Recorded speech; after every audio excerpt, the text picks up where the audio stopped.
Бүгін пюре жасаймыз. Ол үшін 5-6 картошканы жақсылап, жуып, тазалап алып, осылай кесіп қайнататын боламыз. Су құйдық, жақсылап қайнатып пісіріп аламыз. Бұған қазір тұз салмаймыз, кейін пісіп шыққаннан кейін салатын боламыз. Картошкамыз пісейін деп қалды. Пісейін деп қалды. Сәл тұрсын. Картошкамызды езіп дайындап алдым. Енді осының үстінен тұз саламын. Аздап тұз саламыз. Сосын жаңағы қайнап шыққан картошканың суынан осылай азырақ алып қалдым. Соны құямыз. Жақсылап араластырамыз. Су құйдық, енді соны жақсылап біркелкі болғанша араластырамыз. Қою емес, не сұйық емес.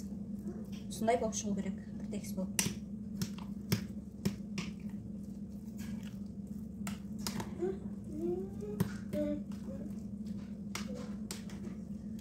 Біздің пюреміз дайын болды. Сүтке араластырсаңыздар да болады. Котлет жасаймыз, ол үшін бізге осындай нанда, кез келген нанда, немесе сүтке или болмаса, сүт болмаса осылай суға жібітіп қоямыз. Сосын мұнда тартылған ет. Енді осы фаршымызға пиязымызды саламыз.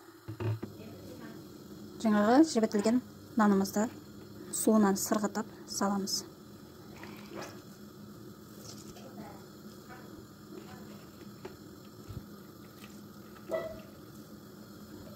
Мендегі жаңағы тартылған етіміз тұздалған ет, содан сол үшін тұз салмаймын.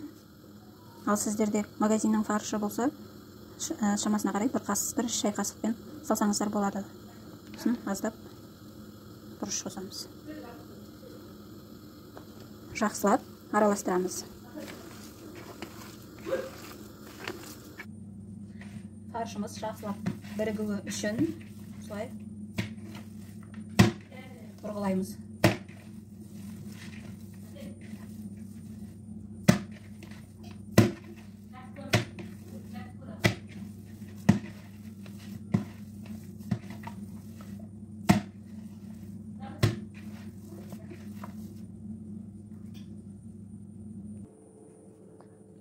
Табамызға осылай пергамент қағазын немесе обычный очкиде парақ осылай қоя берсеңіздер болады. Осының бетін жақсылап майлап аламыз. Жақсылап майлап алдық, енді осыған фарштарымызды жайғастыратын боламыз.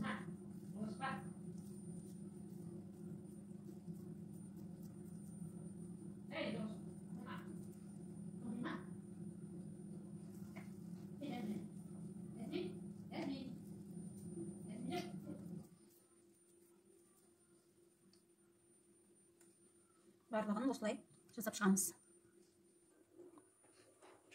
Қызып тұрған пеште жарты сағатқа пішіріп аламыз.